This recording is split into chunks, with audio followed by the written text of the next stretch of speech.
খনিজ সম্পদ মিয়ানমার বাংলাদেশের থেকে বহু যোজন এগিয়ে। মার্কিনী কন্টেন্ট চায়না পলিসি বা BRI ঠেকানো নীতিতে মিয়ানমারের গুরুত্ব অনেক বেশি। তাছাড়া যতই দোস্তি থাকুক, ভারতের পেটের মধ্যে বাংলাদেশে আমেরিকার মতো একটা বিশাল কিছু ভারতীয়রা কখনোই হজম করতে পারবে না, চাইবে না।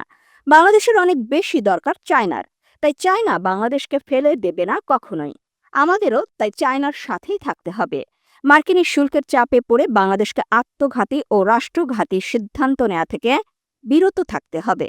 ৩৫% শুল্ক আরোপে আমাদের তেমন বিশেষ কোনো ক্ষতি হবে না। এটা আমরা পুষিয়ে ও কাটিয়ে উঠতে পারব। কিন্তু এই শুল্ক প্রত্যাহারের নামে যদি কোনো রাষ্ট্রীয় স্বার্থবিরোধী চুক্তি করা হয়, সেই ক্ষতি কখনো কাটিয়ে উঠতে পারব না। কাজেই এমন কোনো সিদ্ধান্ত নেওয়া যাবে না যা সুদূর প্রসারী বাংলাদেশের স্বার্থের বিরুদ্ধে যাবে। কাজেই মার্কিনী শুল্ক নীতি বা কূটনীতি অনুসরণ করে চায়নাকে দূরে ঠেলে দেয়া বাংলাদেশের